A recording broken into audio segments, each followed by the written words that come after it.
Baik, Alhamdulillah setelah sekian lama agak vakum kita mempelajari tentang hal-hal yang terkait kesehatan. Hari ini kita membahas upaya memaksimalkan khasiat herbal dan suplemen. Karena banyak yang orang itu punya ekspektasi dengan menempuh satu terapi, ya, satu terapi. Terapi kan macam-macam ya, ada yang pakai obat ya. Kalau obat kimia itu sifatnya intervensi ya, karena intervensi maka ya dia tidak mensyaratkan macam-macam aneh-aneh gitu ya, karena memang benar-benar intervensi ke proses.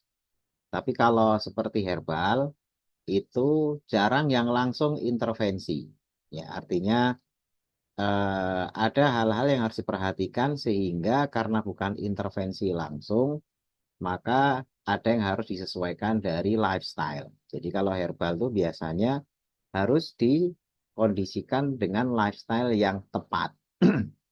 Karena kalau tidak, tiba-tiba herbal mau kita posisikan sebagai obat, nah ini sudah beda tujuan.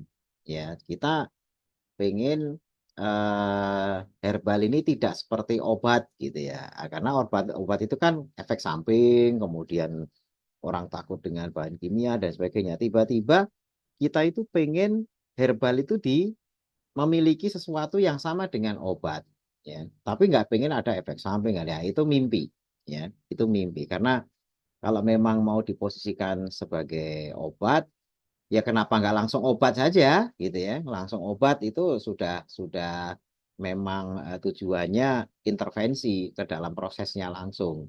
Nah, sehingga di sini banyak yang kemudian di lintas aturan, ya, aturan itu dalam hal di sini adalah BPOM gitu ya, menerapkan aturan-aturan yang seringkali mereka ini kan memposisikan herbal dan obat itu memang beda, ya. Obat itu sudah zat aktif, benar-benar zat aktif gitu ya. Kemudian fungsinya intervensi, sehingga tidak harus lifestyle-nya begini, udahlah, mau ngobat nurunin gula ya udah minum obat aja, mau makan nasi mau makan apa terserah gitu ya. Kalau obat kan gitu. Nah itu menerapkannya itu beda aturan, beda regulasi, ya, beda regulasi. Jadi kalau nanti herbal itu tiba-tiba mengklaim gitu ya khasiatnya ini itu dan lain sebagainya, ya akhirnya biasanya jadi bermasalah. Ya, jadi kalau Bapak Ibu semuanya tiba-tiba menyaksikan misalnya gitu, ya, ada herbal, khasiatnya ini dan lain sebagainya. Ada dua kemungkinan.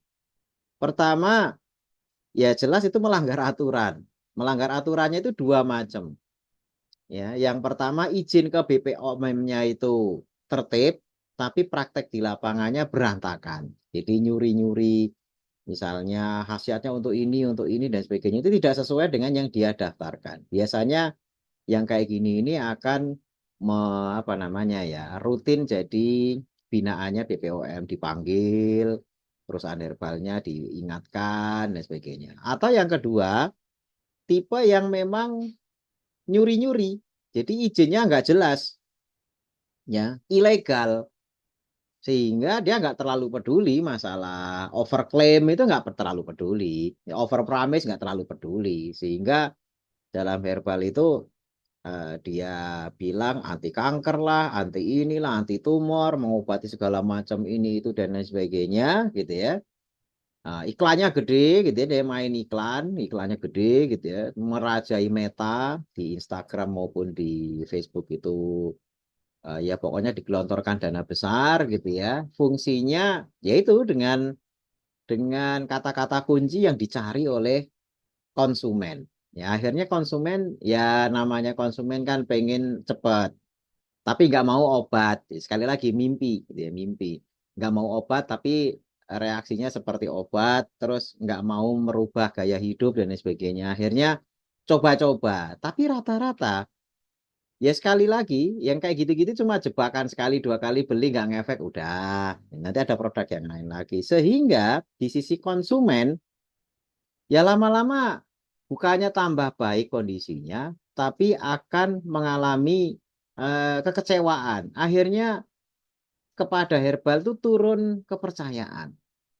Wah, ini paling ada produk bombastis di Facebook, di Instagram muncul iklannya gitu kan. Yang pertama mungkin tertarik, kedua, ketiga itu sudah mulai ya nggak percaya. Ya, jadi dari sisi konsumen, dari sisi pelaku industri herbal itu bumerang. Ya, pelaku-pelaku yang suka over promise, kemudian suka ya mainnya ilegal lah.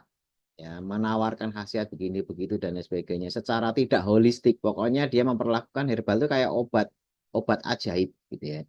Minum ini sekali langsung sembuh. Itu karena ketidakpercayaan itu merebak atau tingkat kepercayaan konsumen itu turun. Akhirnya ya pasarnya makin sepi, belum lagi daya beli turun. Ya, kalau sekarang ini alasannya memang, oh sekarang apa-apa nggak apa namanya, semuanya omset turun, nggak laku dan sebagainya karena daya beli turun. Padahal yang namanya kesehatan, ya kesehatan tuh nggak ngukur daya beli. Kalau berkhasiat bener, ya itu mesti dikejar. Ya, tetapi masalahnya adalah di saat daya beli baik, itu kepercayaan konsumen itu ya tadi itu pemain-pemain industri yang over promise tadi itu tidak memberikan edukasi secara utuh. Ya, sehingga khasiatnya ini. Dan memang konsumen itu rata-rata senang dinina-bobokkan dengan itu. Dihibur-hibur dengan ini nanti sembuh begini dan sebagainya. Jadi tidak ingin mendengar brutal fact. Oh ini kalau cuma begini aja, Bapak cuma minum obat herbal ini aja. Ya nggak bisa, Bapak harus merubah habit. Apa. Itu nggak mau didengar. Ya, bahwasanya penyakitnya itu efek dari habit yang salah itu dia nggak mau disalahkan. Ya udah saya salah, saya mau meneruskan kesalahan saya, tapi tolong herbalnya yang manjur. Itu yang diinginkan konsumen kan itu. Dan selalu ada saja produk herbal yang diluncurkan yang memenuhi rasa ingin tahu. Sekali lagi hanya sekedar memenuhi rasa ingin tahu karena sekali dua kali beli nggak ngefek, nanti ada produk yang lain lagi yang dibiayai dengan iklan yang sama, muter begitu terus. Ya, akhirnya industri herbal itu jadi tidak dipercaya lagi. Gitu ya. Makanya ada yang sampai Syekh Timur Tengah itu mengeluarkan fatwa, ya. Jadi fatwanya ada itu, Syekhnya ini senior gitu ya, ulama senior. Dia sampai mengatakan bahwasanya profesi yang paling banyak dusta dan banyak ngibulnya itu adalah herbalis dan terapis. Ya, itu fatwa salah satu ulama abad ini gitu ya. Ngomongnya gitu. Karena isinya ngibul aja. Ya, saya tidak ingin herbal yang nantinya kita pasarkan itu menjadi golongan yang seperti ini. Di mana isinya hanya ngibul. Ya, menghibur konsumen dengan janji-janji over promise yang melanggar aturan ya, tapi kemudian akhirnya hanya sekedar mengulur waktu biar penyakit pasiennya itu makin parah. Nah, kita nggak pengen seperti itu. Makanya ini kita dedikasikan untuk knowledge bagaimana ketika mengkonsumsi herbal atau suplemen atau bahan apapun yang memang tujuannya untuk kesehatan kita, kita harus tahu knowledge-nya agar maksimal khasiatnya. Gitu ya.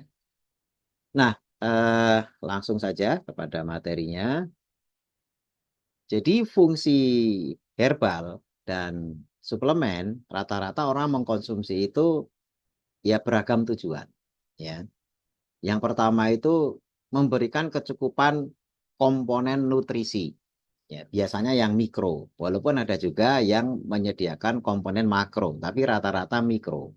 Seperti misalnya kalau suplemen itu vitamin, ya vitamin A, vitamin B, vitamin dan sebagainya. Kemudian juga ada suplemen yang sifatnya mineral.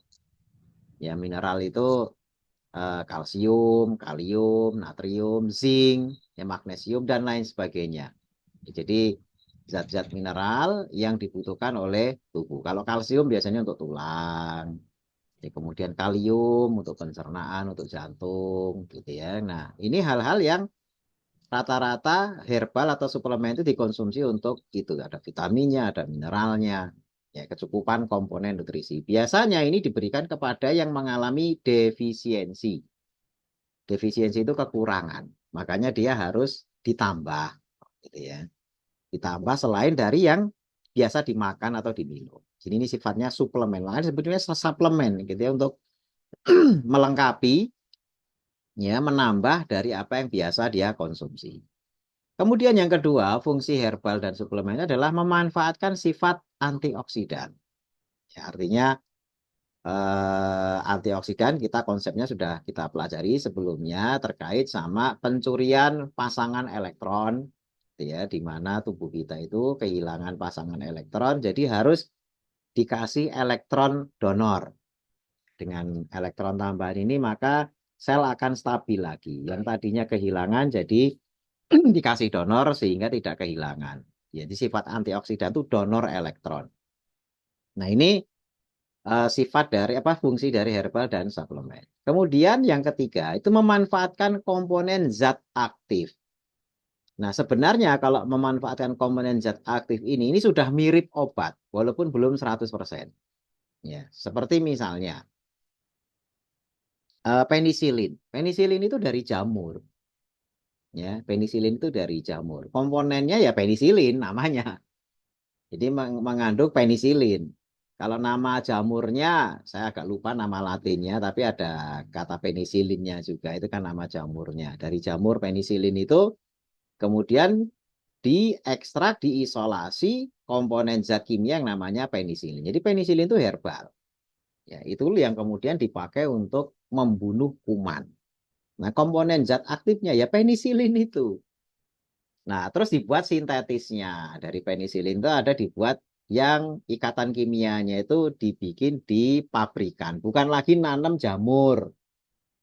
Ya, bukan lagi nanam jamur penisilin, bukan. Tetapi dibuat secara sintetis. Yang namanya amoksisilin, tetrasiklin, ya, kemudian ada lagi ampicillin. Ya, itu turunan-turunan penisilin. Gitu kan. Jadi itu sifatnya sintetis, tidak lagi nanam apa jamur penisilin dan lain sebagainya. Nah, komponen zat aktif ini memang arahnya seperti obat. Ada yang sifatnya sebagai antibiotik, ada yang sifatnya anti hipertensi, anti inflamasi dan sebagainya. Jadi kalau membahas anti ini, anti itu dan sebagainya, itu level khasiatnya itu adalah level di level isolat, ya, level zat aktif. Seperti misalnya kurkumin, alfa-mangostin, itu yang sudah dikenal mungkin dari teman-teman di yang mengkonsumsi apa namanya kurkumin, itu didapat dari empon-empon kalau kurkumin.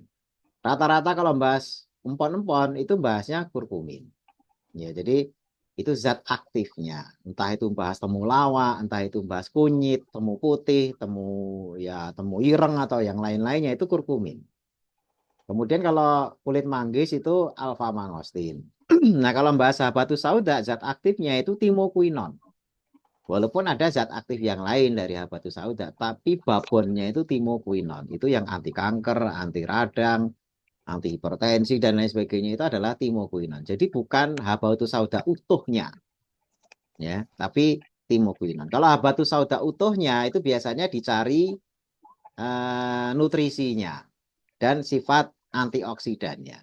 Tapi kalau mau memanfaatkan komponen zat aktif ya harus dalam bentuk isolasi, yakni isolasi timokuinon. Kemudian katekin, katekin itu dari gambir, dari teh hijau, dari matcha itu katekin. Kalau brazilin itu zat aktif dari kayu secang. Jadi kalau cuma mengkonsumsi kayu secangnya, brazilinnya kecil banget. Ya, nanti kita akan jelaskan rata-rata isolasi itu berapa persen dan lain sebagainya. Tapi intinya orang mengkonsumsi herbal itu tiga tujuan ini, ya, herbal dan suplemen, vitamin mineral mencukupi kebutuhan nutrisi rata-rata yang mikro. Karena yang makro itu kan makan, makan nasi dengan lauk pauk dan lain sebagainya itu udah nutrisi makro. Yang mikro tambahan itu ya vitamin mineral. Kemudian antioksidan dan memanfaatkan komponen zat aktif herbalnya. Berikutnya, nah, dengan tujuan tiga itu, maka harus dioptimalkan khasiatnya dengan cara yang pertama. Ya, pertama itu kan terkait sama nutrisi tadi. Itu harus paham metabolisme tubuh sehat. Metabolisme tubuh sehat itu apa sih? Metabolisme itu sebenarnya apa? Komponennya apa? Ini harus paham. Makanya hari ini kita pelajari. Yang kedua, harus paham kinerja antioksidan dan oksidan. Ya, ini pernah di webinar sebelumnya, tapi sedikit nanti kita ulangi. Ya, terkait antioksidan dan oksidan. Ya, nah, atau biasa oksidan ini disebutnya sebagai prooksidan. Ya, lawan anti kan pro. Lawan anti kan pro. Jadi antioksidan lawannya prooksidan. Ini harus paham kinerjanya. Kemudian yang ketiga terkait sama zat aktif itu harus paham tingkatan ekstraksi.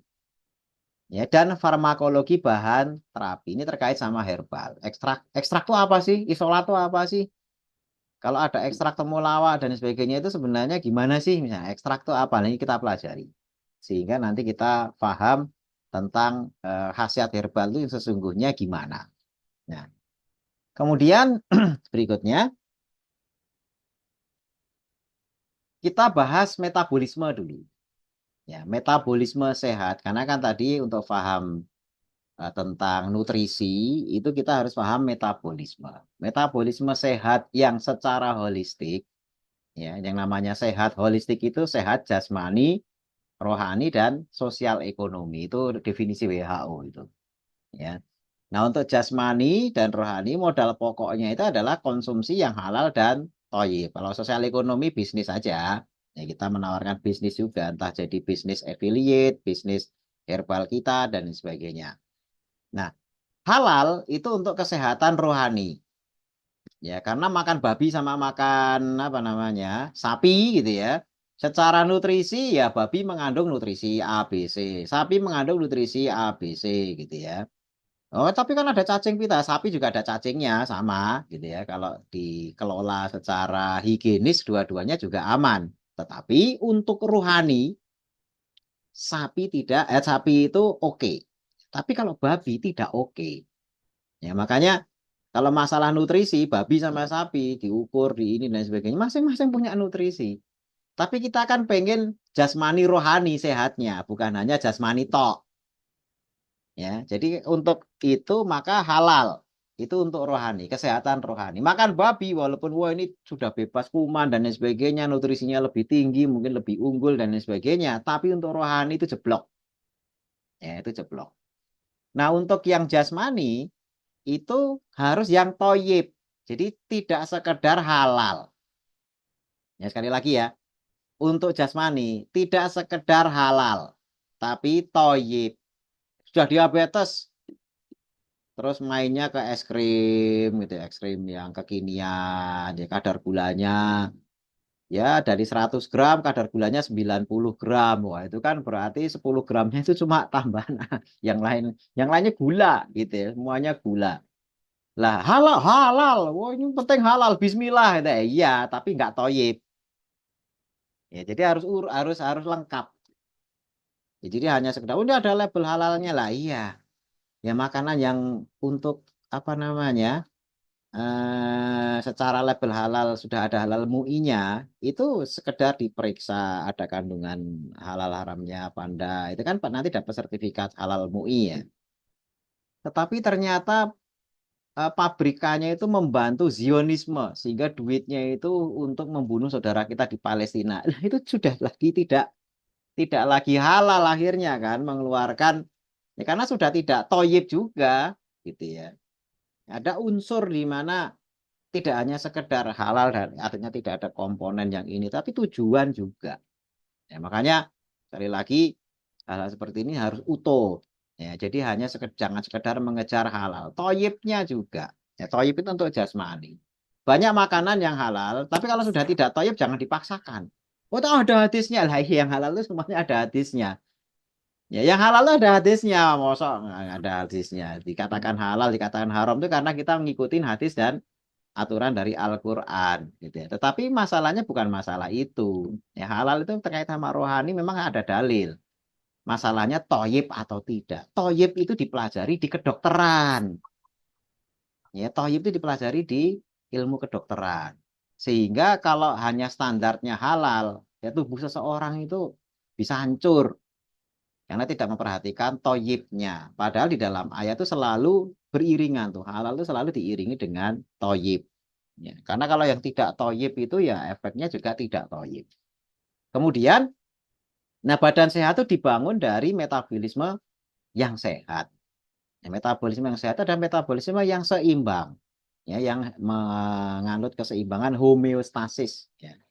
Jadi homeostasis itu gimana? Metabolisme itu kan ada dua komponen. Nah, di gambarnya ada anabolisme dan katabolisme. Ya, anabolisme dan katabolisme. Ini harus seimbang. Anabolik itu adalah proses menyusun, katabolik itu proses membongkar. Kalau istilah sederhananya tubuh kita itu selalu melakukan bongkar pasang, ya, agar bisa dipakai ya dibongkar, agar bisa Iya. disimpan ya disusun. Itu Dibilang kita sebelah itu selalu sama daftar. apa namanya selalu beriringan, gitu ya. Besok kita masuk otak. Ya, jadi dalam hal ini bongkar pasang itu menciptakan sistem yang seimbang. Harus bongkarnya dilakukan, pasangnya dilakukan. Anabolismenya dilakukan, katabolismenya juga dilakukan. Dalam rasio yang seimbang. Karena kalau tidak seimbang itu penyakit berarti. Ya, di sini kita akan jelaskan tidak keseimbangan itu menyebabkan penyakit. Ya kan? Nah, ini kembali ke. Nah, katabolisme itu sifatnya membongkar, melakukan efisiensi dengan membuang segala komponen tubuh yang usai. Bongkar itu mengurai, ya mengurai. Ya, jadi seperti melakukan autofagi ketika puasa itu mengurai, optimasi, ya efisiensi, membuang segala komponen tubuh yang usang tidak optimal serta membuat demand, permintaan komponen untuk perbaikan. Jadi perombakan-perombakan. Ya kayak orang mereparasi mobil. Ya, sebelum nantinya onderdilnya diganti dan sebagainya itu dipretelin dulu. Pretelin dulu. Nanti dilihat mana yang masih bisa dipakai, mana yang harus ya sudah diganti. Preteli dulu. Itu namanya katabolisme. Ya kalau nggak dipreteli gimana mau diganti? Busi yang sudah usang, kalau mau diganti yang baru, businya ya dilepas, dibuang. Jangan businya yang lama masih di situ terus dipasangi busi baru. Gimana? Masang di mana? Ya nggak akan jalan. Businya yang lama buang dulu, pasang gitu ya, baru dipasang busi baru. Itu katabolisme itu yang bongkar.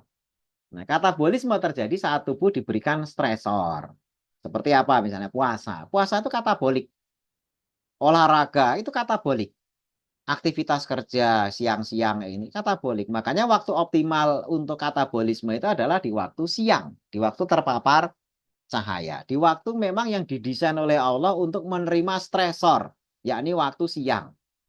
Tubuh kita itu begitu melek, mata kita melihat cahaya pagi, itu stresor aktif.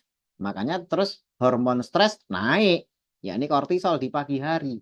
Itu desainnya seperti itu. Ya, bukan malam pagi hari sampai sore tidur, terus malam hari begadang. Itu nggak akan cocok. Ya, jadi katabolisme itu siang, saatnya untuk menerima stresor.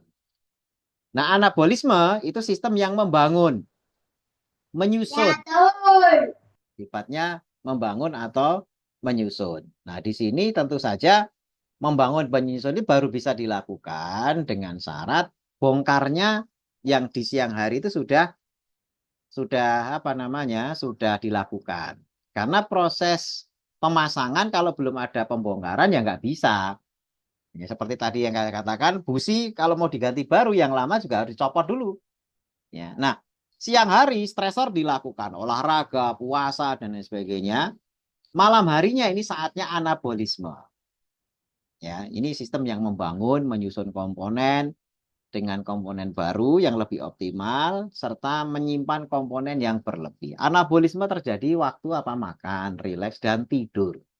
Nah, waktu optimalnya adalah saat paparan cahaya itu terbatas, ya ini di malam hari. Mulai sore itu sudah mulai, itu proses anabolik. Asar, matahari sudah mulai mau mau tenggelam, nah, itu sudah mulai itu proses anabolik, gitu ya. Nah, di sini berlaku sistem keseimbangan antara anabolik dan metabolik, katabolik. Jadi jangan israf. Ya, seperti ada istilah dalam Al-Qur'an, kulu wasrobu wala tusrifu. Makan minum tapi jangan israf, jangan tusrifu itu berlebih-lebihan. Yakni Kalau berlebihan katabolisme itu maksudnya berlebihan memberikan stresor. Stresnya berlebihan. Misalnya apa? Puasa berkepanjangan. Nggak boleh.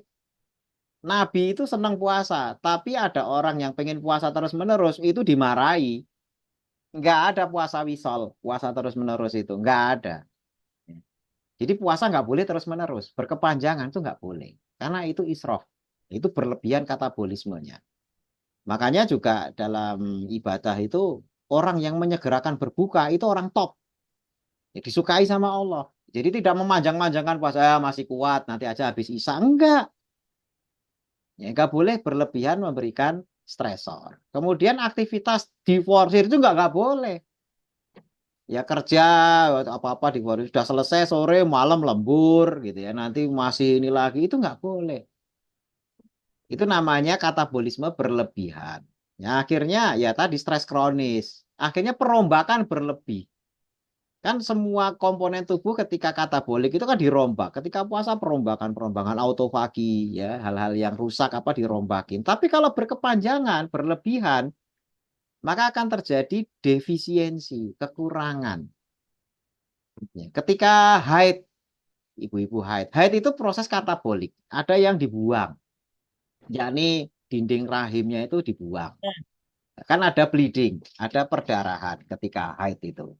Ya, tetapi itu untuk diganti dengan dinding rahim yang baru, yang baru. Nah, ketika proses itu terjadi ada bleeding, akan terjadi kalau coba haidnya berketerusan, bleeding terus, maka akan terjadi defisiensi, terjadi anemia, kekurangan darah, kekurangan zat besi. Kalau itu berlebih, tapi kalau haid cuma ya paling 3 hari, 4 hari, seminggu, gitu ya, itu malah bagus sehingga katabolisme atau stresor itu diperlukan. Jadi stres itu diperlukan. Kemarin kita sudah belajar tentang stres, ada distres, ada eustress gitu ya. Nah, itu tetap yang namanya katabolik itu wajib ada. Sehingga nantinya bisa anabolik ya untuk diganti dengan jaringan sel yang baru. Tetapi kalau berlebihan sekali lagi itu damage. Jadi esrof itu kalau katabolik itu damage, kerusakan. Sebaliknya pula anabolisme itu juga yang tadi makan, tidur, mager gitu ya. Terus menerus makan terus setiap jam, nggak ada jeda gitu ya.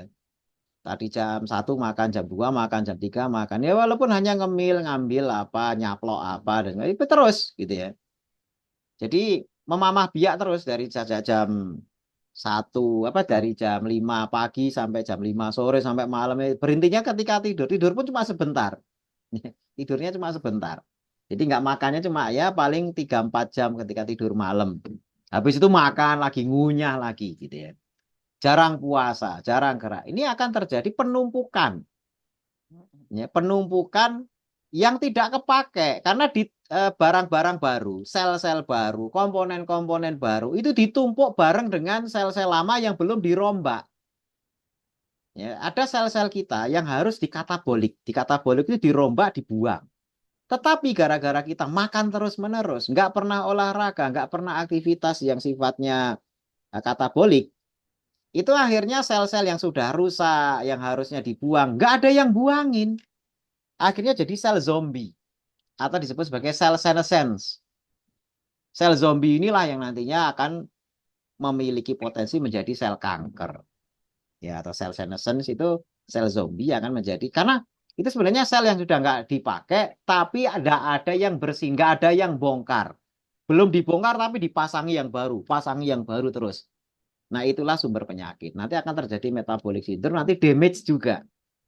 Hanya bedanya damage yang satu itu defisiensi, yang satu itu berlebihan, numpuk-numpuk. Mungkin orangnya juga obes gitu ya, yang overweight gitu. Kalau yang satu itu kalau defisiensi kan rata-rata orangnya kurus, kurang gizi dan sebagainya gitu ya. Bedanya itu aja. Tapi dua-duanya damage.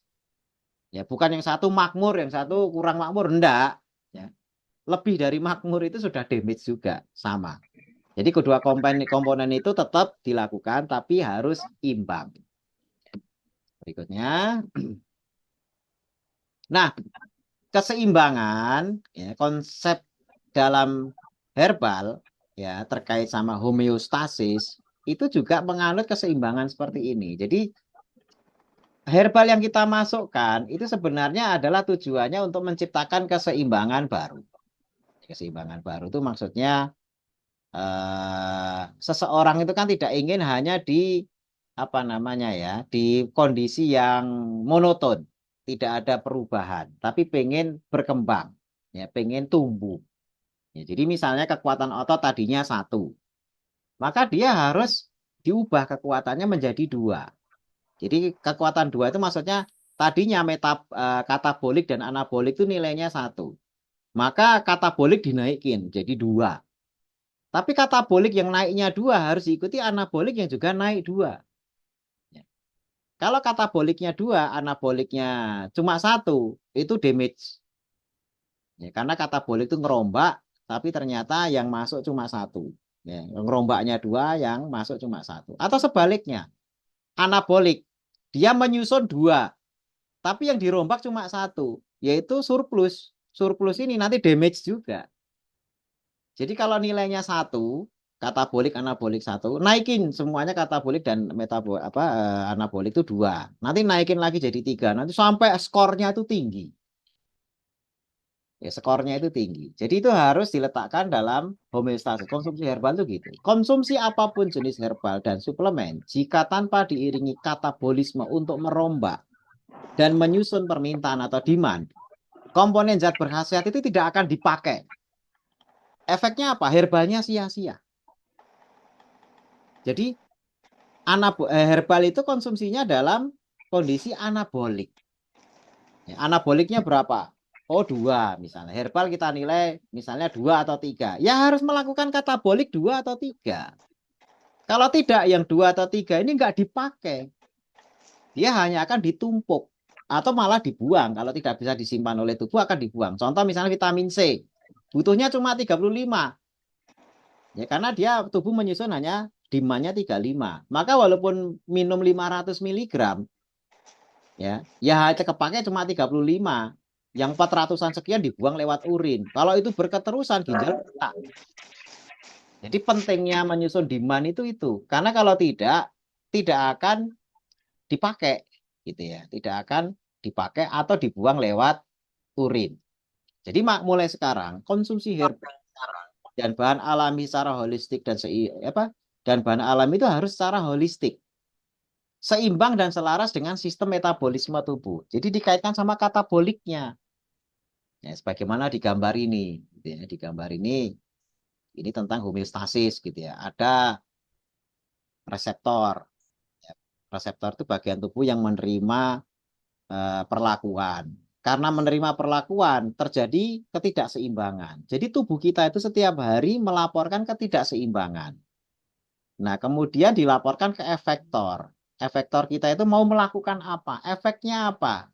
Dengan cara efektornya itu berefek yang apa namanya yang sesuai, nantinya akan bisa menyebabkan respon yang benar. Jadi tadi reseptor menerima anabolik 2. Oh, berarti saya harus katabolik 2 biar imbang. Gitu. Kalau tidak imbang ya sekali lagi damage. Jadi rusak. Jadi sakit. Itu sumber sakit ya tadi itu ketidakseimbangan metabolisme. Selanjutnya contoh kasus. Ya ini terkait sama herbal ya. Misalnya ada orang konsumsi kalsium. Kalsium ini macam-macam. Ada eh, apa? Herbal daun kelor. Itu kan mengandung kalsium juga. Tolong yang ikut webinar ini mic-nya di mute ya. Tadi beberapa kali saya mute kok masih ada yang dinyalain terus ya. Karena mengganggu. Ya.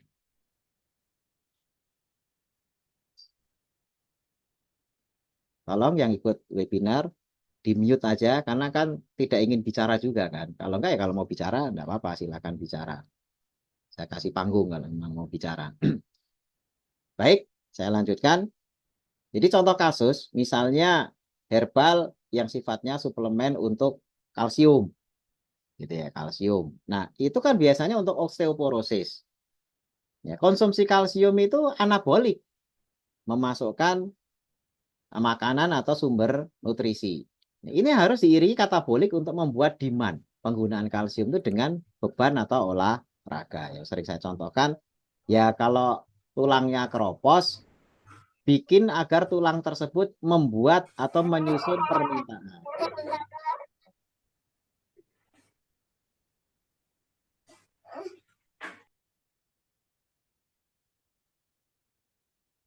Tolong yang ikut langsung di mute ya kalau hadir ya. Jadi begitu menyusun permintaan, permintaannya berapa, itu ter apa namanya ya, akan terekam oleh tubuh. Tubuh akan merespon. Kenapa? Karena osteoporosis yang kita ketahui itu kan dari ronsen.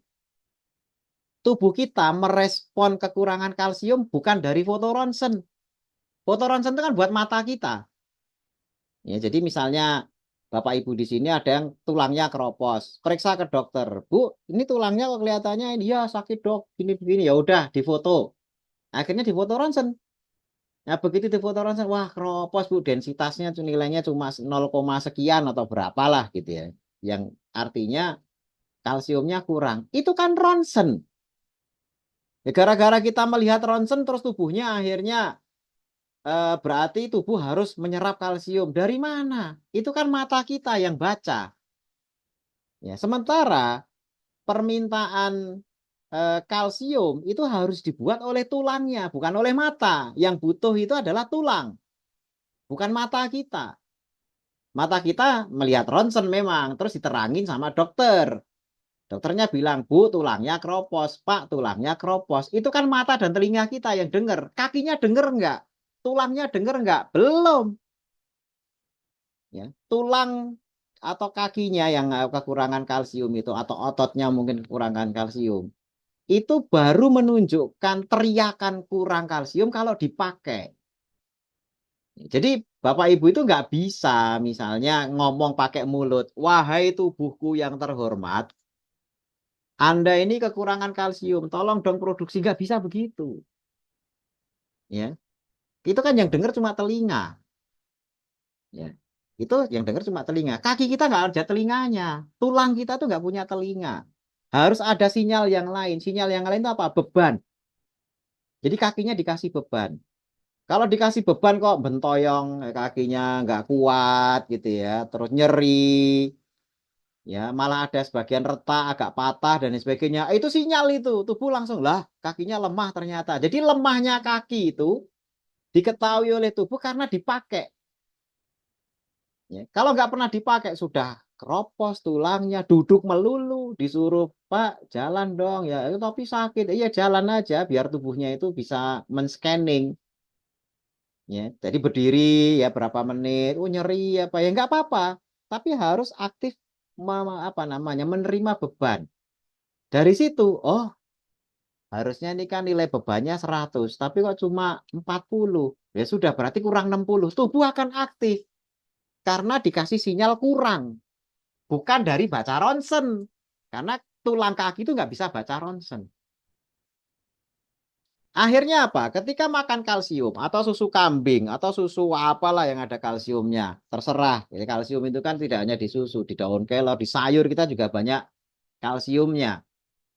Begitu masuk ke dalam tubuh, begitu masuk dalam tubuh, itu akan dikirim ke tulang. Kenapa? Karena tulangnya ngirim permintaan. Jadi permintaan oleh tulang itu karena tulangnya dipakai, bukan karena baca ronsen. Ya, bukan karena baca ronsen. Itu sinyal-sinyal tubuh. Makanya itu pakai sinyal metabolisme. Ya, katabolisme itu fungsinya untuk menyusun demand. Kolagen sama. Bapak Ibu ini kan saya yakin banyak yang ketipu sama orang yang jualan kolagen. Biar kulitnya kenceng, gitu kan. Biar awet muda, nggak ada kerutan dan sebagainya. Usia boleh 70 gitu ya, tapi kulit 17 tahun misalnya gitu-gitu. Akhirnya minum kolagen, ya disampaikan kolagen itu khasiatnya begini, begini, begini. Tapi nggak paham metabolisme. Akhirnya apa? Cuma beli produk diminum-minum, kerutan tetap kerutan, tua tetap tua. Nggak ada perubahan. Karena nggak paham. Padahal kolagen itu kan protein. Protein dikonsumsi ya dipecah jadi asam amino. Apakah kemudian asam amino yang akan dibuat kolagen oleh tubuh? Belum tentu. Sel kita itu belum tentu ketika mendapatkan asupan kolagen ya, itu kemudian dia memproduksi kolagen itu belum tentu. Karena kolagen yang menyebabkan kulit kita itu kenceng, awet muda, dan itu hasil produksi sel. Yang bikin kenceng itu bukan yang kita makan. Ya, itu kolagen eksogen. Kolagen eksogen entah makan kulit sapi, ceker ayam, ya pokoknya yang kenyal-kenyal kolang-kaling. Itu ketika masuk ke dalam perut kita dipecah jadi asam amino. Ya, asam amino ini cuma bahan baku untuk membuat kolagen. Yang bikin kolagen siapa? Sel. Nah, apakah kolagen itu langsung tiba-tiba karena kebanjiran asam amino terus selnya jadi memproduksi kolagen? Belum tentu, bisa dibikin yang lain, bisa aja dibuang jadi tinja. Kalau kita tidak menyusun demand. Demandnya dari mana? Permintaan kulit itu dari mana? Ya mestinya dari katabolik. Dari apa ya? Dari olahraga, dari puasa. Ya. Orang nggak pernah puasa minum kolagen pengennya kulitnya kenceng. Ya nggak bisa kenceng karena gemuk, iya. Karena ketarik sama lemak. Bukan kenceng karena kolagen. Jadi dikenceng karena dijrebeng sama lemak. Begitu agak kurusan dikit, gelambir udah. Jadi kerut-kerut gitu kan. Ya, jadi untuk elastisitas kulit, katanya untuk ruang sendi biar olinya apa tidak gampang terkena pengapuran dan sebagainya. Ya memang yang ada di sana itu oli, ada kondroitin sulfat, ada jaringan ikat, tapi semuanya itu adalah hasil produksi sel. Jadi yang diminum sebagai suplemen itu cuma bahan baku. Tapi apakah bahan baku ini kemudian dipakai oleh sel untuk memproduksi kolagen atau jaringan ikat? Belum tentu. Ya, tergantung kataboliknya disusun apa tidak. Proses pembongkarannya dilakukan atau tidak. Kalau tidak, jadi tinja kolagennya. Ya, kalsiumnya jadi tinja juga. Mending jadi tinja. Kalau jadi batu, bisa jadi batu ginjal. Ya. Jadi tinja itu mending, gitu ya. Nah, kemudian seperti whey protein membangun otot. Kan banyak itu, susu whey protein dijual. Fungsinya adalah nanti kalau minum susu ini, maka ototnya akan kayak Arnold Schwarzenegger. Atau seperti Bang Ade Rai. Wah, udah habis sampai 5 kaleng, tubuhnya tetap saja. Ya iya, ototnya nggak pernah dipakai. Otot itu kan protein. Whey protein itu diminum agar nantinya ototnya itu masanya bertambah. Tapi dengan catatan, ya ototnya dipakai. Kalau ototnya nggak dipakai, whey proteinnya kemana? Ya dibuang. Tapi kalau siang, mau angkat beban gitu ya, 1-2 jam ke gym gitu ya, ngangkat beban terus tiap hari. Ya sorenya minum whey protein. Ya siang hari itu sudah bongkar. Ya ototnya itu banyak dibongkari sehingga dia butuh protein baru. Nah sorenya kasih protein terus tidurnya nyenyak, dapat anaboliknya. Di kataboliknya sempurna di siang hari, malamnya tidurnya bagus, whey protein dikonsumsi dengan nyaman, besok pagi itu sudah mulai terjadi keseimbangan. Jadi bukan cuma beli itu yang susu-susu untuk katanya otot apa gitu. Cuma minum ya, apa habis itu mager nonton TV, nonton apa seri, nonton movie apa diem aja kayak gitu-gitu. Ya percuma gitu. Gemuk iya, tapi otot kayak adere enggak jauh. Jadi whey protein untuk membangun otot tuh ototnya ya benar-benar dipakai dulu baru whey-nya itu akan keserap. Herbal tuh cara kerjanya begitu, ya. Kecuali kalau defisiensi kan sudah katabolik. Orang kurang gizi, ya dikasih gizi langsung dipakai. Jadi orang yang sudah kurang gizi jangan katabolik. Oh ini harus olahraga dulu ya mati. Ya kurang gizi gitu ya. Kurang gizi itu sudah katabolik dulu, ya. Artinya dia kurang protein, kurang apa begitu kemasukan protein langsung dipakai. Tapi untuk protein yang sifatnya melanjutkan hidup, ya, bukan untuk membangun tadi itu. Ya, jadi hanya sekedar kalau yang ototnya kenceng, nah itu membangun, building, maka disebut sebagai body building. Ya, kolagen itu sama membangun.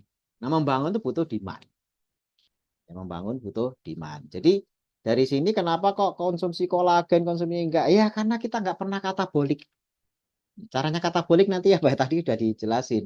Katabolik itu kalau nggak puasa, aktivitas olahraga, aktivitas kerja, dan itu katabolik semuanya, gitu kan. Nggak pernah katabolik ya berarti anabolik terus, itu numpuk-numpuk, nah akhirnya damage.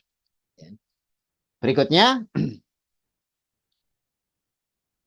nah ini tadi ya tentang metabolisme sudah dipahami ya. Jadi kenapa herbal nggak berhasil itu karena itu. Yang kedua antioksidan, kerja antioksidan. Oksidan ya atau prooksidan itu kata lainnya adalah oksidatif stres. Ya, sekali oksidatif stres. Itu bahasa kerennya, bahasa dagangnya itu radikal bebas. Kalau udah bisa pakai kata ini kan keren banget, radikal bebas gitu ya. Kalau oksidatif stres itu nggak terlalu familiar, tapi kalau mau presentasi di depan para profesor, ahli medis itu biasanya nyebutnya oksidatif stres. Disebut radikal bebas ini kok bahasa awam ya, ini gituin. Tapi kalau orang awam pakai kata radikal bebas, oh itu udah keren. Ya, itu sebenarnya adalah sampah metabolisme. Jadi hasil kita makan itu ada sampahnya. Hasil kita aktivitas itu ada sampahnya. Hasil kita misalnya puasa itu juga ada sampahnya. Jadi makan, minum, puasa, aktivitas itu selalu menghasilkan sampah-sampah gitu ya. Nah, di mana radikal bebas itu sel kehilangan pasangan elektron. Ditangani dengan produksi antioksidan. Ya, ini memberikan donor elektron. Ini sebenarnya kalau yang belajar kimia, oksidan dan antioksidan itu reaksi redoks. Reaksi redoks, reduksi dan oksidasi. Oksidan itu reaksi oksidasi, maka disebut oksidatif stres. Kalau antioksidan itu reaksi reduksi, reduktif stres. Kalau oksidan itu oksidatif stres, kalau kalau antioksidan itu reduktif stres. Ya.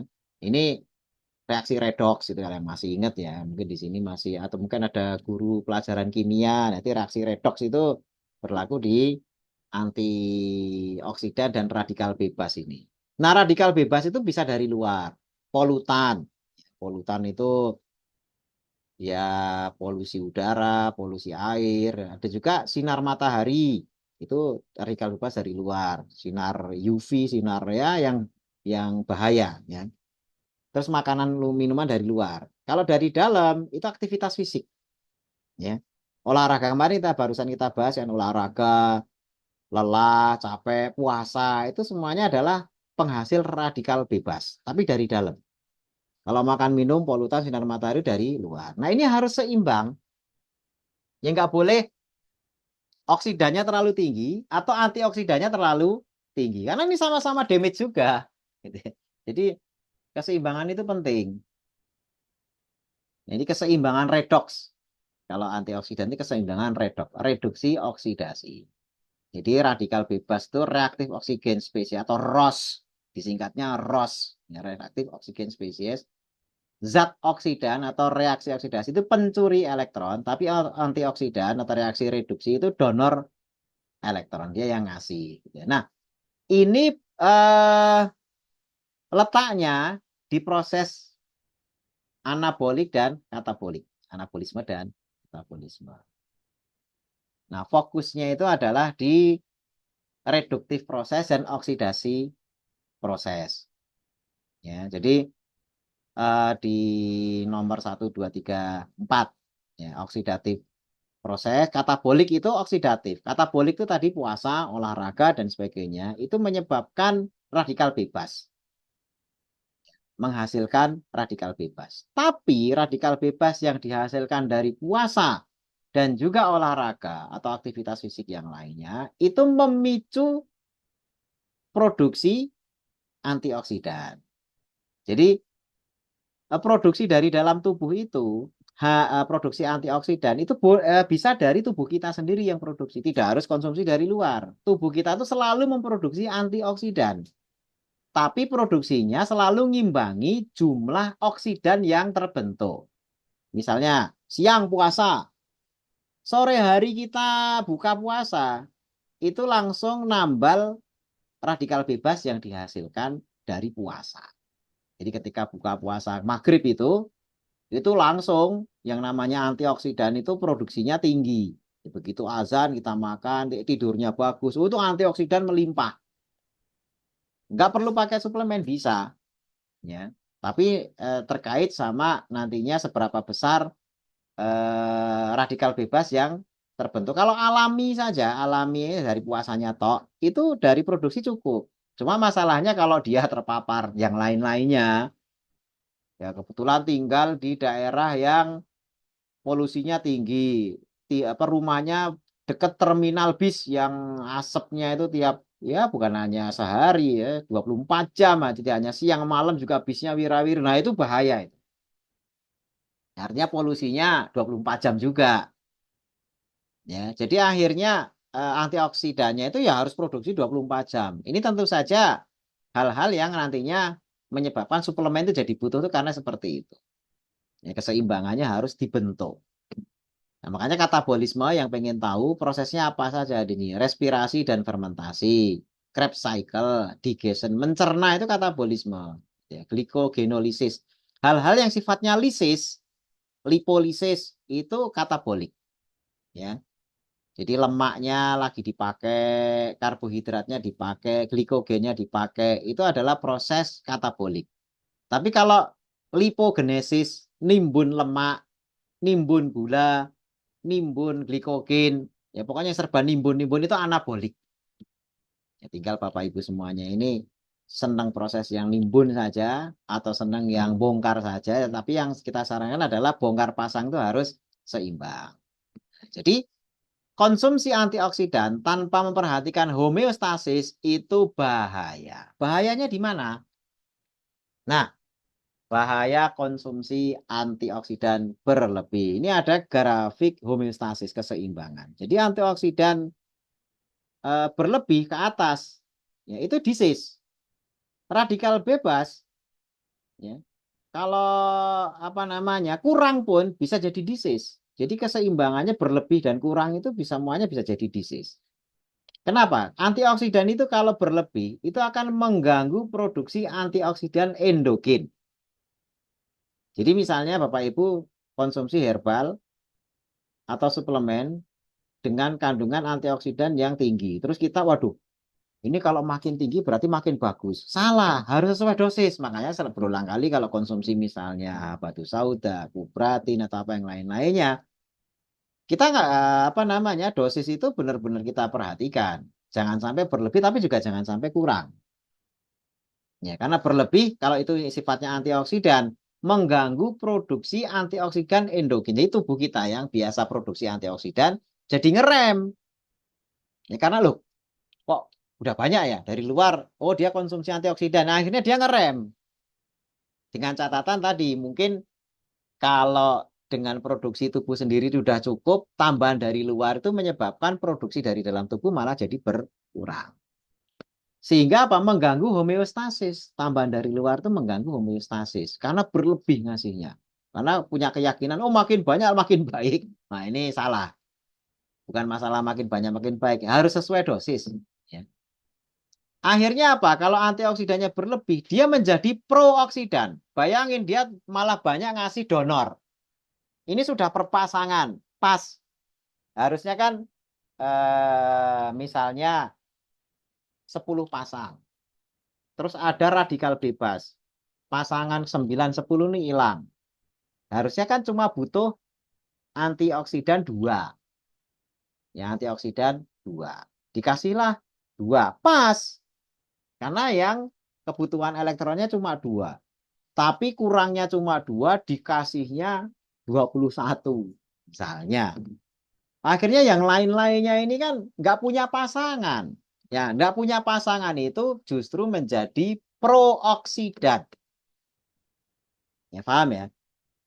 Jadi ngasih antioksidan berlebih bukannya nanti akan menangani radikal bebas, tapi dia menjadi radikal bebas baru. Karena dia nyumbang elektron yang kekurangan sudah tertutupi, sisanya inilah yang akhirnya dia nyari pasangan.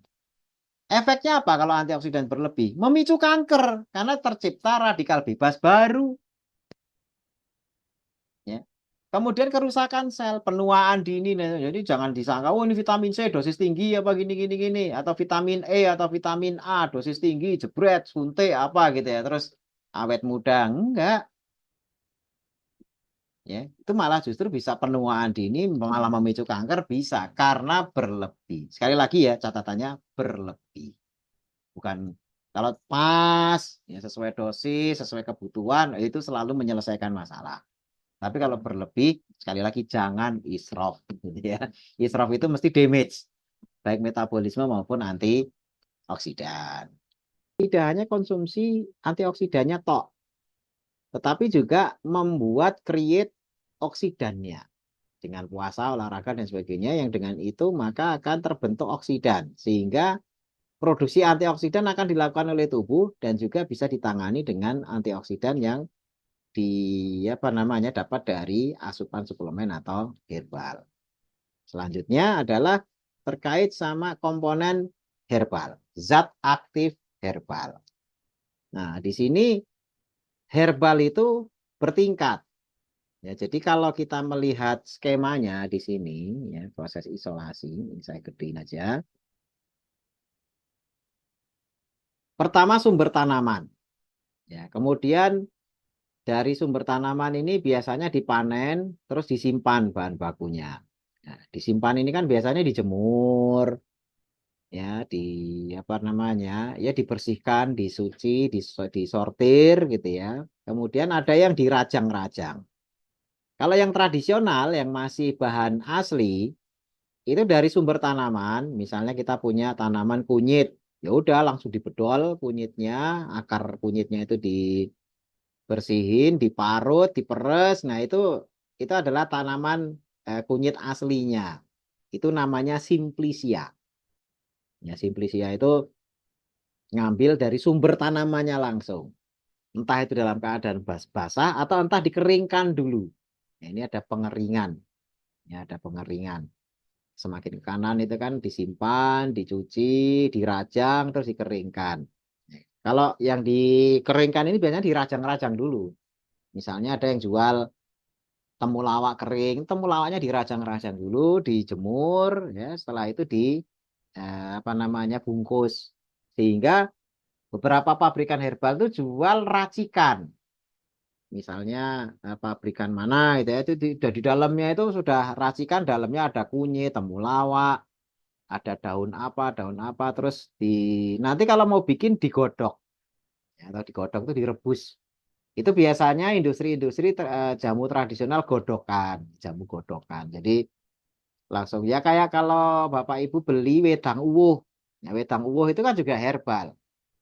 Ada daun apa itu, daun pala apa daun apa itu, kemudian ada secangnya, ada jahenya, ada macam-macam. Ya, disebut wedang uwuh. Nah, uwuh itu kalau bahasa Jawa kan sampah.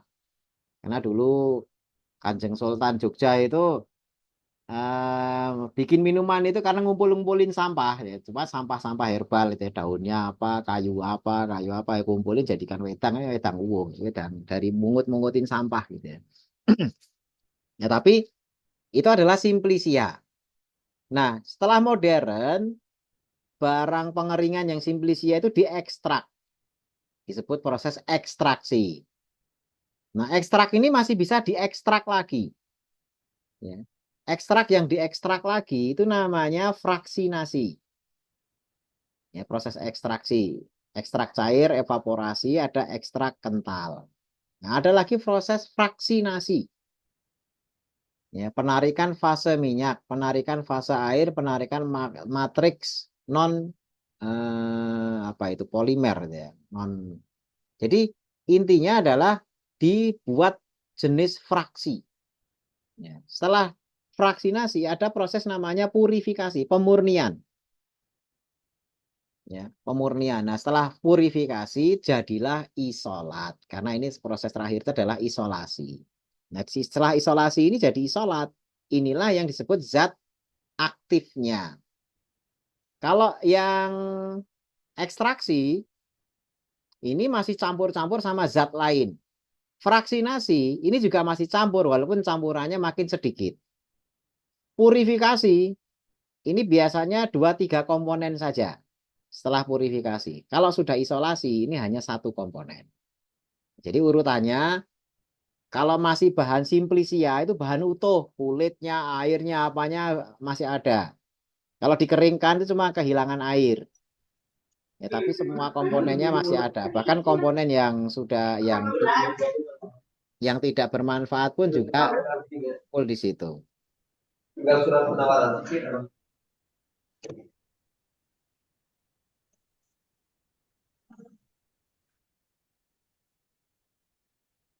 Halo Pak Indra. Siap dok, beralih jaringan, maaf dok. Di sini wifi-nya hujan besar. Oh, ya, tolong di ini hostnya Siap, siap.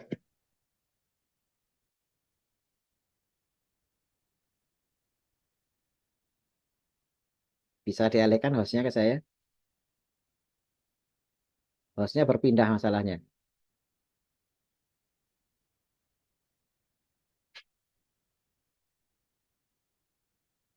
Ya.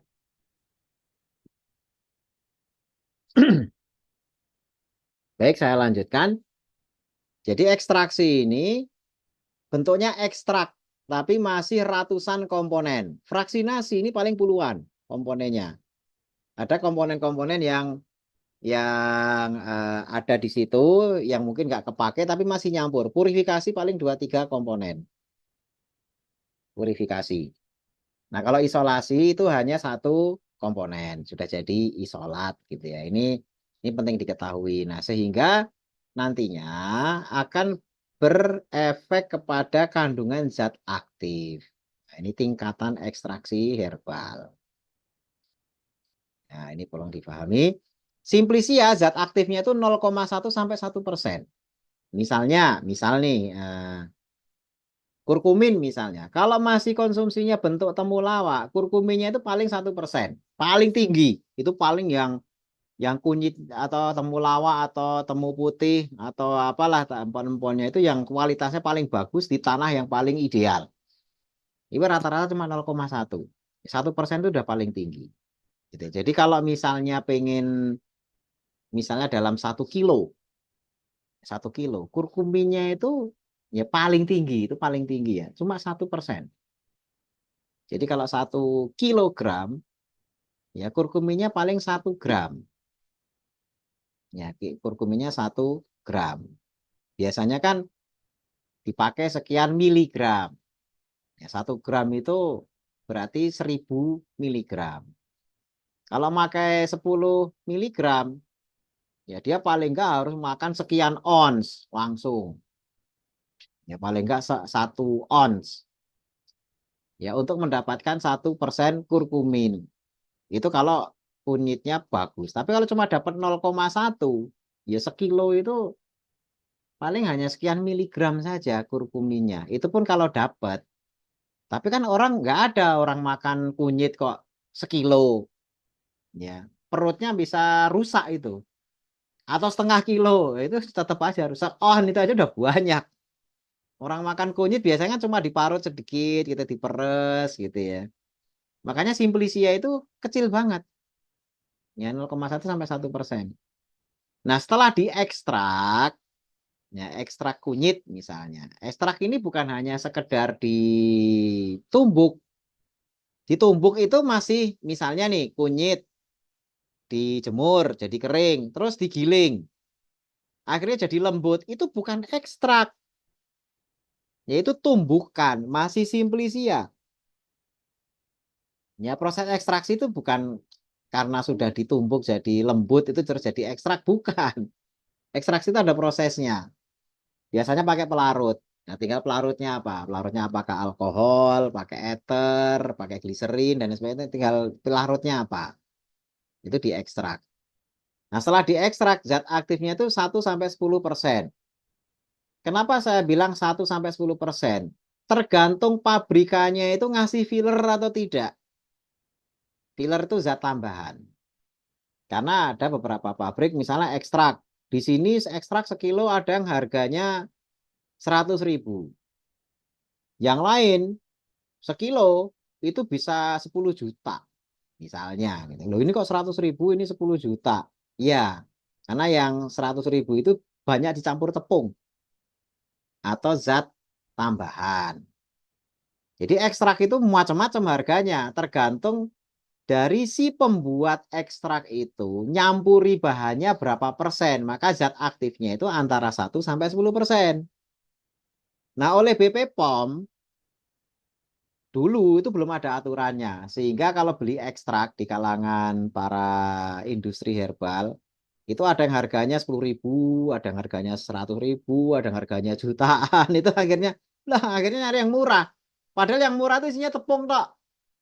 Bisa jadi tepungnya 9 on, ekstraknya cuma 1 on. Jadi sekilo itu ekstraknya itu orang nggak tahu. Yang penting murah. Akhirnya apa? Ya herbal itu makin nggak berkhasiat. Walaupun ditulis di depan dari ekstrak kunyit. Makanya bapak-bapak ibu-ibu kadang-kadang suka heran. Ada herbal yang sama-sama ekstrak kunyit, ekstrak ini.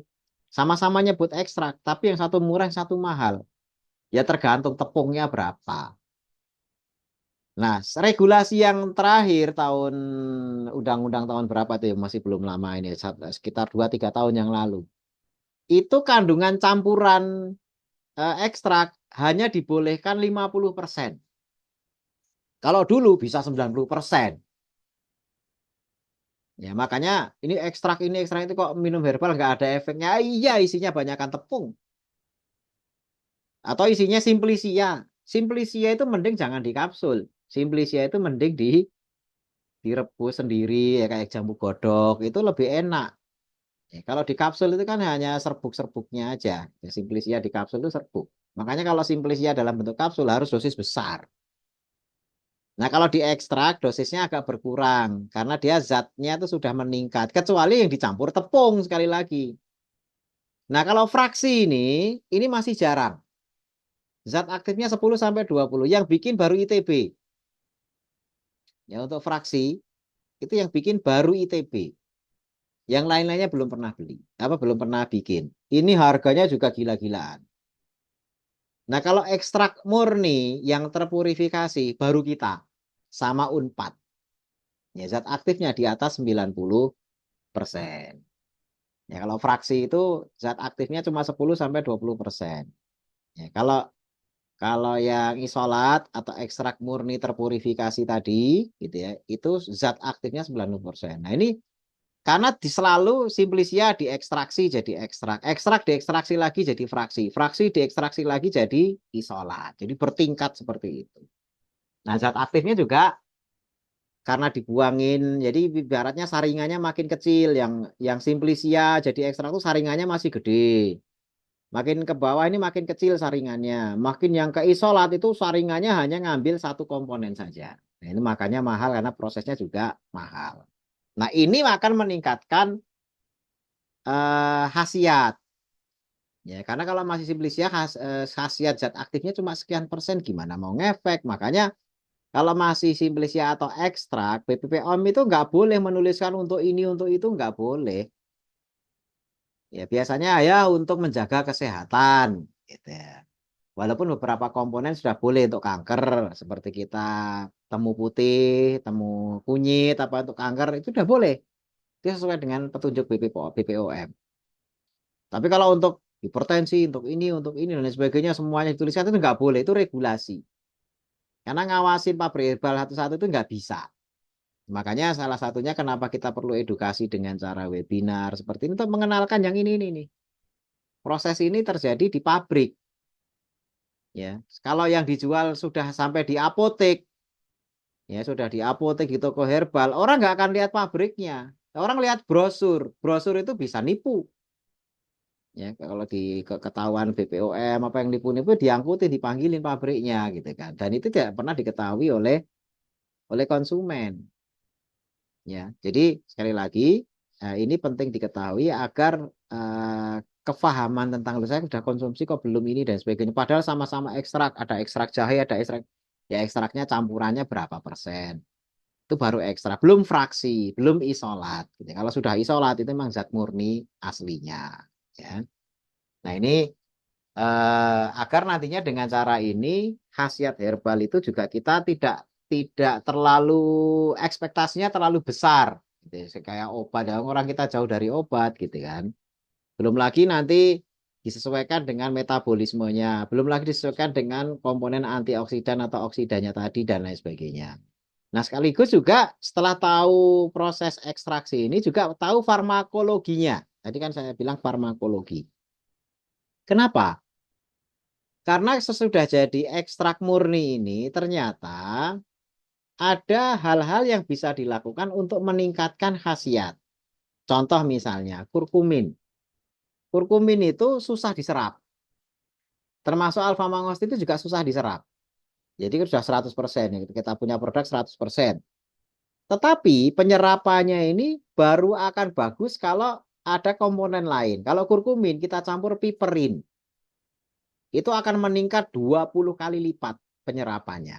Nah, ini hal-hal seperti ini secara farmakodinamik dan juga farmakokinetik di dalam tubuh. Jadi setelah dikonsumsi kalau tanpa piperin, ya, piperin itu zat yang ada dalam lada. Itu isolat juga, isolat dari lada.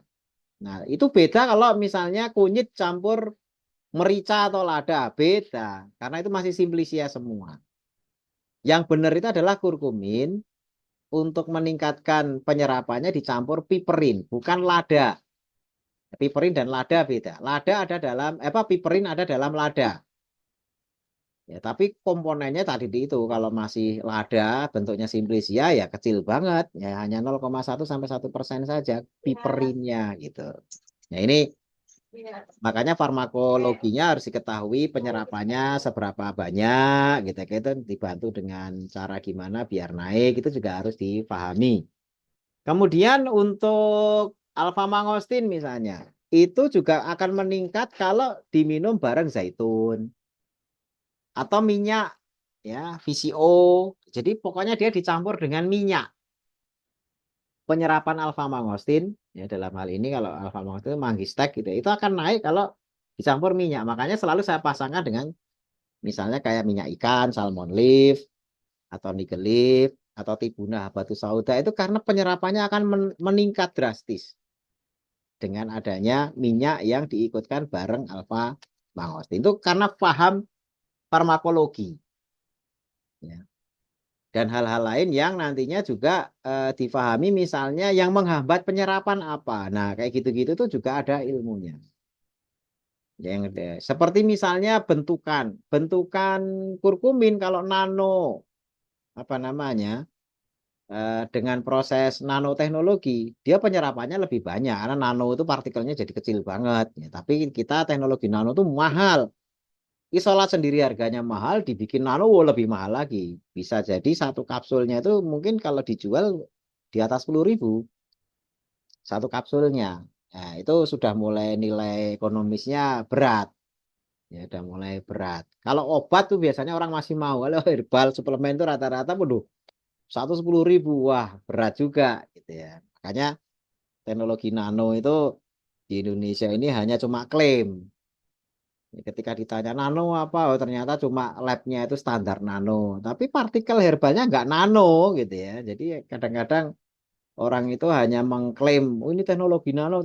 Padahal ya enggak, itu cuma ekstrak biasa saja. Hanya labnya pakai standar nano gitu ya. Itu bahasa-bahasa marketing aja kita paham itu. Tapi kita nggak pengen nipu-nipu memakai kata-kata seperti itu. Kita jelaskan apa adanya ilmiah. Ya kalau tidak berhasil dan sebagainya dengan cara seperti ini kita jadi tahu apa yang harus diperbaiki dan apa yang harus dikoreksi. Nah, jadi setelah tahu 3 komponen ini kesimpulannya kesehatan dibangun dari keseimbangan homeostasis antara oksidan antioksidan, anabolik dan katabolik. Jika hanya satu sisi ditekankan, maka terjadi ketidakseimbangan. Jadi damage juga rusak. Konsep homeostasis yang menjaga keseimbangan ini merupakan konsep holistik menyeluruh. Makanya herbal dan lifestyle itu harus seimbang, harus dijalani semua. Manfaat herbal dan suplemen akan dirasakan jika memperhatikan aspek holistik ini. Kalau enggak, teorinya cuma hanya menghibur bapak ibu aja. Angin surga udah, enak banget. Oh, konsumsi ini, nggak perlu itu, sembuh gitu. Angin surga.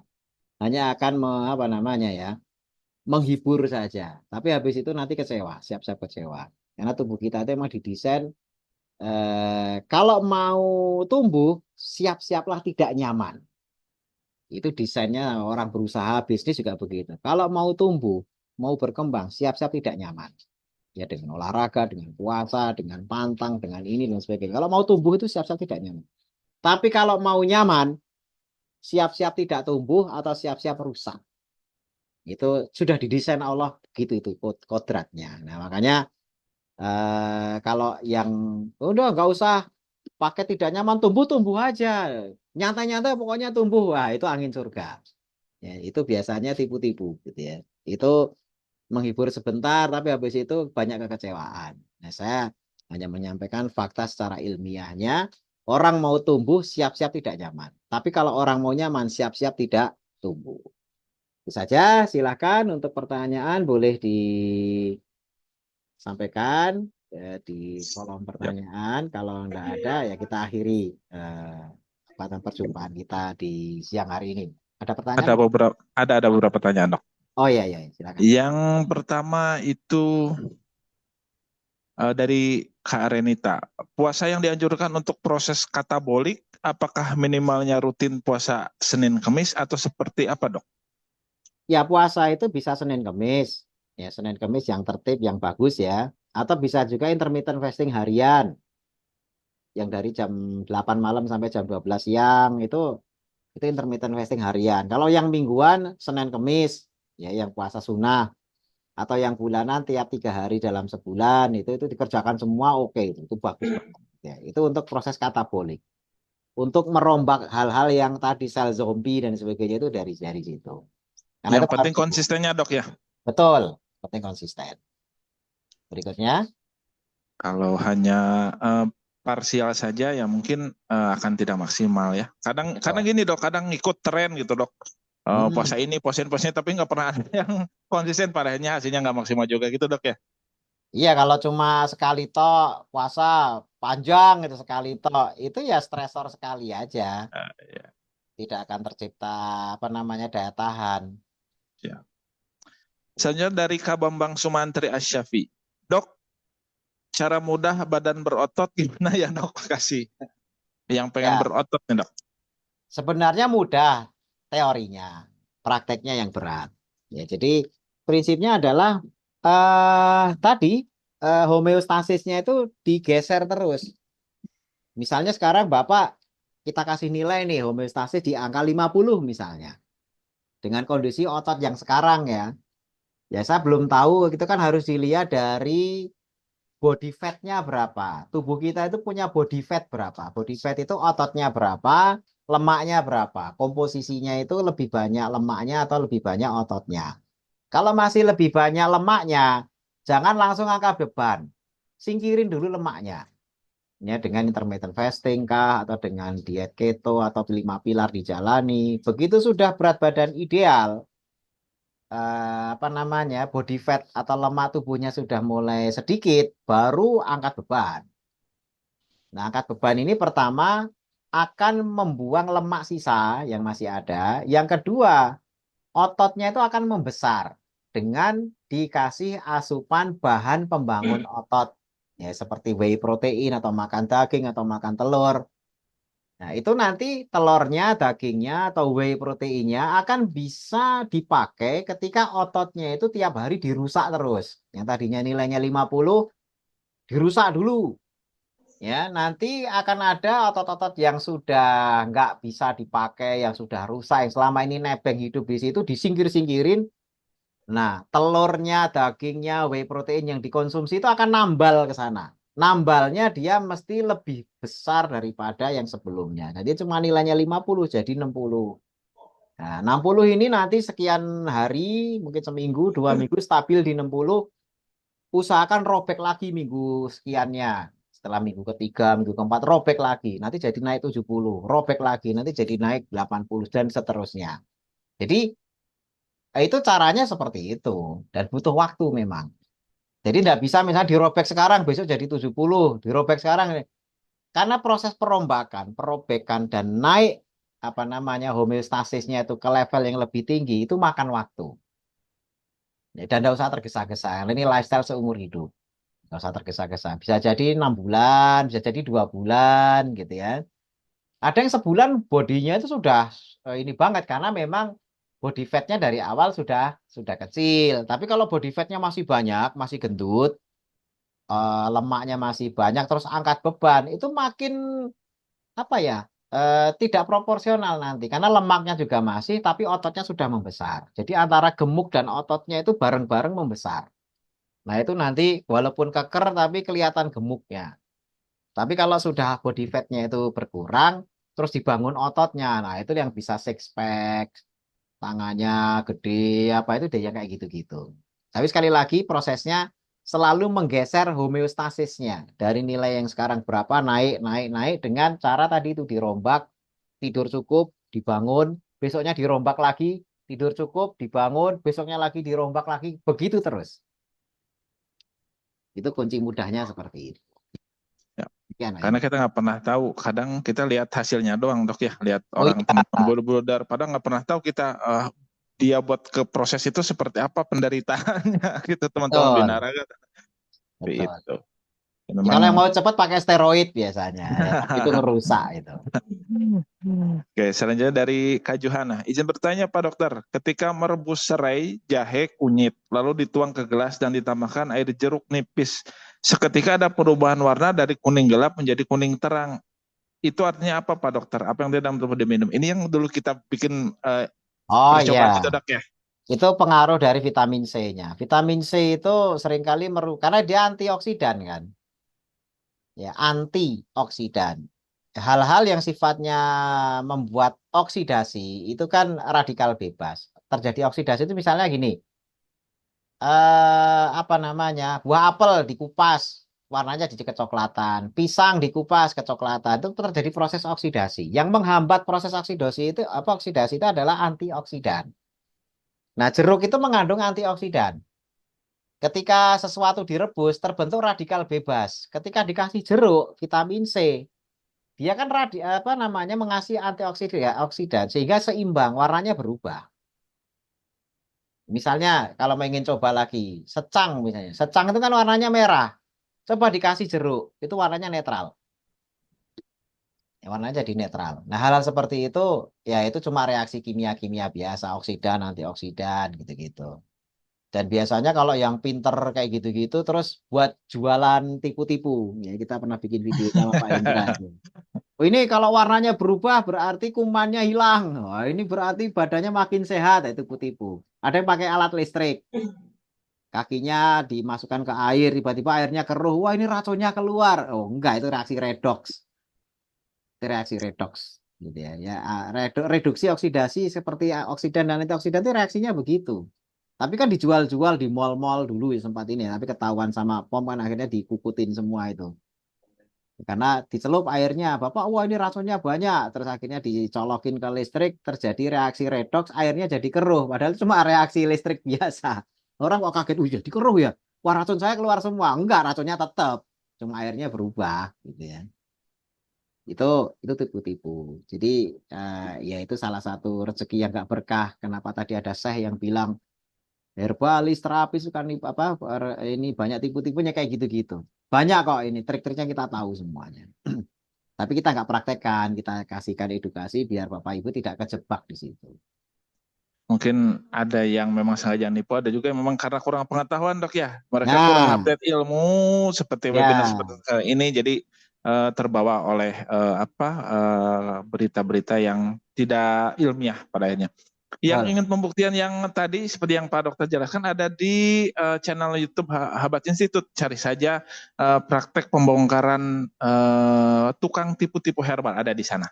Ya. Memecahkan kenapa bisa ada perubahan warna yang tadi ya, dan ada materi lainnya juga. Jangan lupa subscribe dan share juga dok ya biar lebih berkembang. Boleh. Yang terakhir dari Kalia dok, Ya, katabolik dan anabolik agar istiqomah seimbang, tips apa aja dok?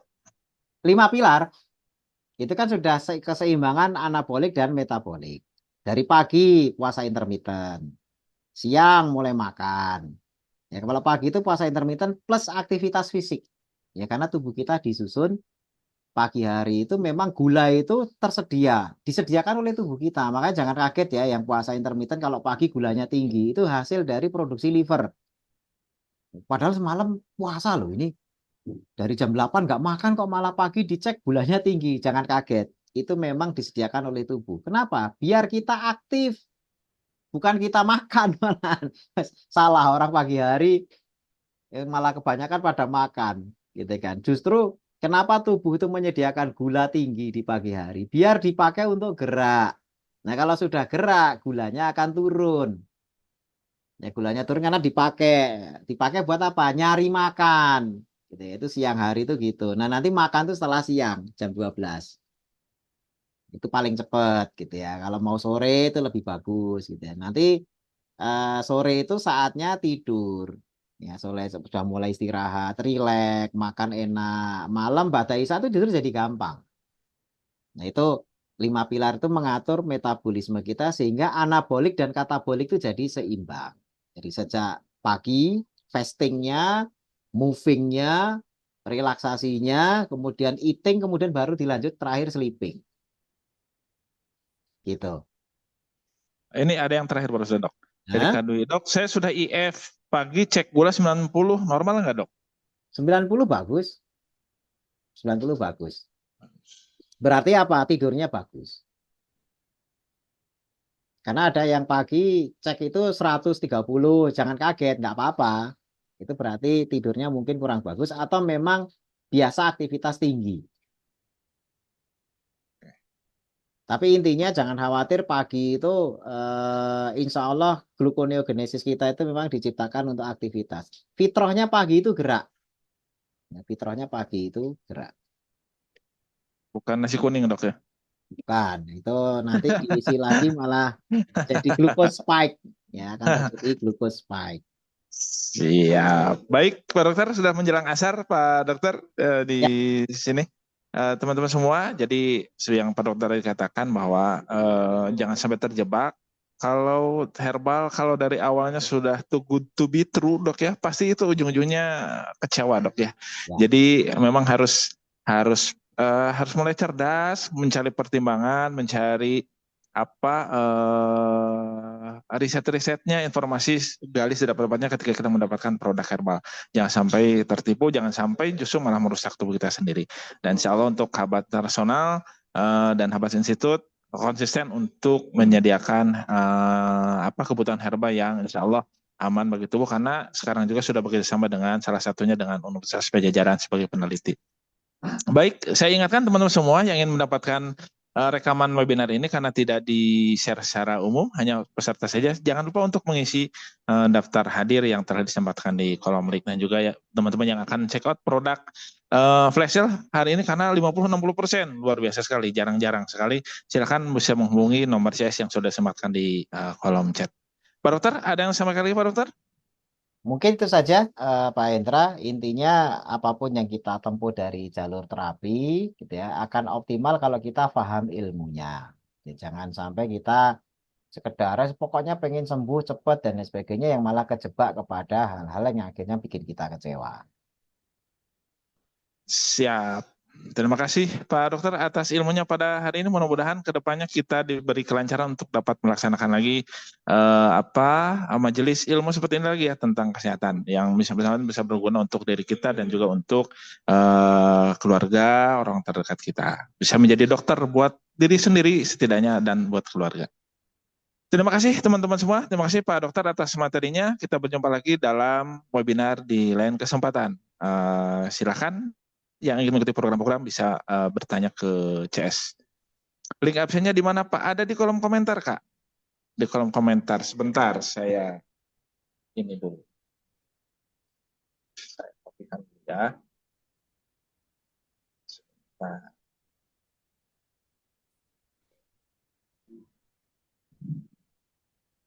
Silakan.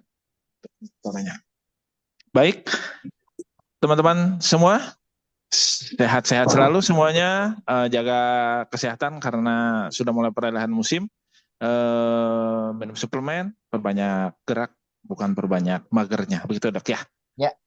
Kita berjumpa lagi di lain kesempatan, sehat-sehat semua, mohon maaf jika ada salah-salah kata. Assalamualaikum warahmatullahi wabarakatuh. Waalaikumsalam.